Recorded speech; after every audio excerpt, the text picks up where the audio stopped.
በስም አብን ወልድን መንፈስ ቅዱስን ሓደ አምላኽ አሜን። ፍቁራን አሕዋተይን አሓተይን ሎሚ እውን መቐፀልታ ናይቲ መዓልታዊ ንገብሮ ዘለና ንባብ መዝገበ ሃይማኖት ካብ ቁፅሪ 721 ክሳብ 730 ክነንብብ ኢና። ኦ ምልእተ ጸጋ ተሓጐሲ ቁፅሪ 721 ኩልንትናኣ ቅድስቲ ወትሩ ድንግል ወላዲት ኣምላኽ ዝኾነት ማርያም ኣብዚ ምልኣት ጊዜ ዝተረኽበት ናይ ተልእኾተ ወልድን መንፈስ ቅዱስን ብልጽቲ ስራሓት እያ።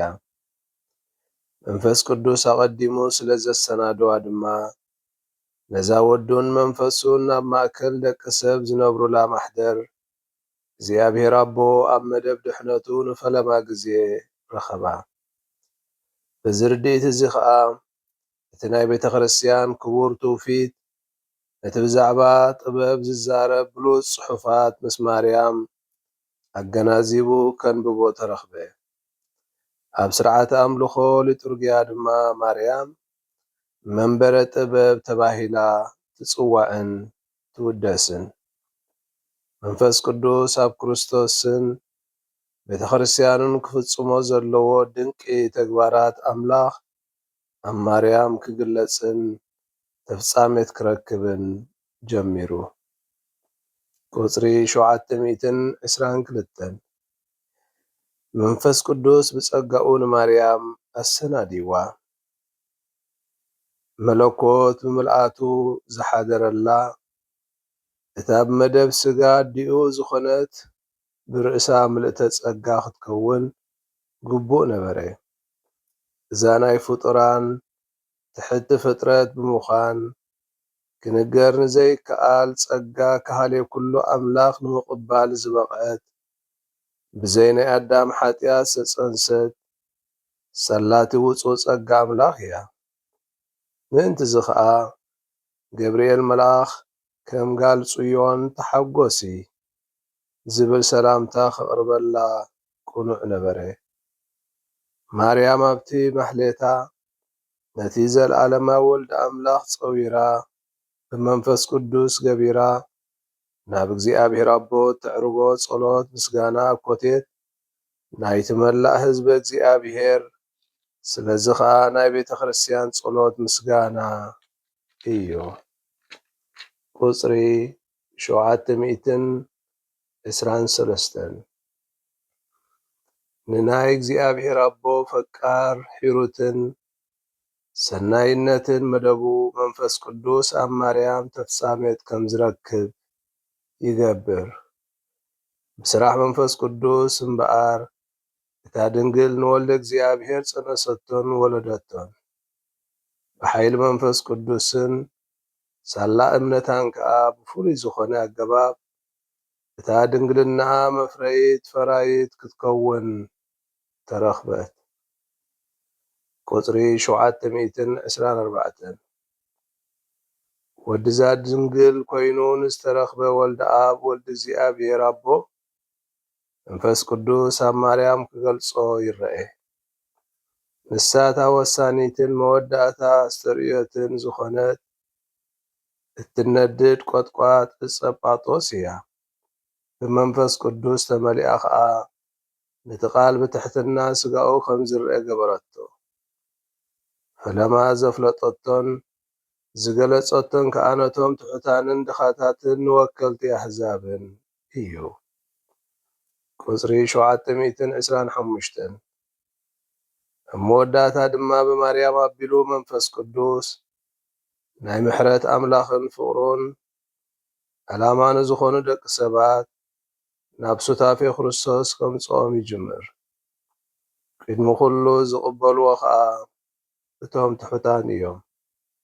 ጓሶት፣ ሰብኣ ሰገል፣ ስምዖንን ሃናን እቶም ናይ ቃና ገሊላ መርዓውን መርዓትን ከምኡውን እቶም ቀዳሞት ደቂ መዛሙርቱ። ቁፅሪ 726 እዚ ናይ መንፈስ ቅዱስ ተልእኾ ኣብ ዝዛዘመሉ ማርያም እታ ሰበይቲ እታ ሓዳስ ሔዋን ኣደቶም ሕያዋን ናይቲ ምሉእ ክርስቶስ ኣደ ኾነት። በዚ ኸዓ መንፈስ ቅዱስ ኣብ ዕለተ ጰንጠቆስጤ ብግልጸት ቤተ ክርስቲያን ኣብ ዝኸፈቶ ናይ መወዳእታ ዘመን ወጋሕታ ምስቶም ሓቢሮም ጸሎት ዘዘውትሩ ዝነበሩ 12 ኣብኡ ነበረት። ኢየሱስ ክርስቶስ ቁጽሪ 727 ወልድን መንፈስ ቅዱስን ኣብቲ ምልኣት ጊዜ ዝነበሮም ዘለዎም ተልእኾት ብምሉኡ ኣብዚ ዝስዕብ ይጠቓለል። ወልዲ ካብ ተሰግወቱ ኣትሒዙ ብመንፈስ ኣቦ ዝተቐብአ ኢየሱስ እቲ ክርስቶስ እቲ መሲሕ እዩ።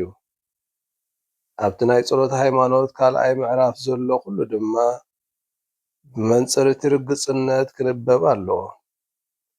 ብርግጽ እውን እቲ ናይ ክርስቶስ መላእ ስራሓቱ ናይ ወልድን ናይ መንፈስ ቅዱስን ስሙር ተልእኾ እዩ። ኣብዚ ክንጠቕሶ ንደሊ ኢየሱስ ብዛዕባ መንፈስ ቅዱስ ንዝሃቦ ተስፋን እቲ ዝኸበረ ጐይታና ንዝመጸና ህያብን ዝርኢ ጥራሕ እዩ። ቁጽሪ 728 ኢየሱስ ንርእሱ ብሞቱን ትንሣኤውን ክሳብ ዝኸብር ንመንፈስ ቅዱስ ብምልኣት ክገልጾ ኣይተረኽበን። ዝኾነ ግን ሥጋኡ ንህይወት ዓለም መግቢ ከም ዝኾነ ኣብ ዝገለጸሉ ከም ዝበለ ኩነታት ንህዝቢ እንክምህር በብቑሩብ ብዛዕብዋ ተንቢሁ እዩ። ንኒቆዲሞስ ነታ ሳምራዊት ሰበይቲ ከምኡ'ውን ኣብ በዓል ዳሳት ይሳተፉ ንዝነበሩ ዝተዛረቦ ኩሉ ንመንፈስ ቅዱስ ዝእምት ነበረ። ንደቂ መዛሙርቱ ድማ ብጸሎትን ምስቲ ክህብዎ ዘለዎም ምስክርነትን ኣተሓሒዙ ብግልጺ ብዛዕባ መንፈስ ቅዱስ ተዛረቦም። ቁጽሪ 729 ሞቱን ትንሣኤኡን ንኣበው ዝተኣተወ ቃል ተስፋ ተፍጻሜት ዝህብ ስለ ዝኾነ ኢየሱስ ናይ መንፈስ ቅዱስ ምምጻእ ዘተስፈየ እታ ናይ ክብሩ ሰዓት ምስ ኣርከበት ጥራሕ እዩ። እቲ መንፈስ ሓቂ እቲ ካልእ ጰራቅሊጦስ ድማ ንጸሎት ኢየሱስ ዝወሃብ ምላሽ ኮይኑ ካብ ኣቦ ዝመጽእ እዩ። ብስም ኢየሱስ ካብ ኣቦ ክፍኖ ክለኣኽ እዩ። ከምኡ ድማ ኢየሱስ ካብ ኣቦ ዝመጽእ ስለ ዝኾነ መንፈስ ቅዱስ ካብ ወገን ኣቦ ክልእኾ እዩ። መንፈስ ቅዱስ ክመጽእ እዩ። ንሕና እውን ክንፈልጦ ኢና። ንወትሩ ምሳና ክኸውን ኣባና ክነብር እዩ። መንፈስ ቅዱስ ብኩሉ ነገር ክምህረና ነቲ ኩሉ ክርስቶስ ዝበለና ከዘኻኽረና ንዕኡ እውን ክምስክር እዩ። ስለዚ መንፈስ ቅዱስ ናብ ምልኣት ሓቂ ክመርሓና ንክርስቶስ ከኽብሮ እዩ። ብዛዕባ ኃጢአትን ጽድቅን ኩነኔን ንዓለም ጋኡ ከመሳኽረሉ እዩ። ቁጽሪ 730 ኣብ መወዳእታ እታ ናይ ኢየሱስ ሰዓት እዋን ኣርኪባ ኣብታ ብሞቱ ንሞት ዝሰዓረላ እዋን መንፈሱ ናብ ኢድ ኣቦኡ ከማሕጽና ይርአ። እዚ ኸዓ ብኽብሪ ኣቦ ካብ ሙታን ብምትንሳእ ኣብ ልዕሊ ሐዋርያቱ ኡፍ ብምባል ብቐጥታ መንፈስ ቅዱስ ምእንቲ ክህቦም ዝኾነ እዩ። ካብዚ ሰዓት እዚኣ ንዳሓር ድማ እንሆ እቲ ናይ ክርስቶስን መንፈስ ቅዱስን ተልእኾት ናይ ቤተ ክርስቲያን ተልእኾት ክኸውን ተረኽበ። ኣቦ ከም ዝለኣኸኒ ኣነ ድማ እልእኸኩም ኣለኹ። ኣሕዋተይን ኣሓተይን ናይ ሎሚ ንባብና ኣብዚ ንውድእና። ንኹላኹም እግዚኣብሔር ይባርኽኩም። ስብሃት ንኣብን ንወልድን ንመንፈስ ቅዱስን ይኹን ጥንቲ ከም ዝነበረ ሕጂ ኸዓ ንወትሩ ንዘለዓለም ዓለም ኣሜን።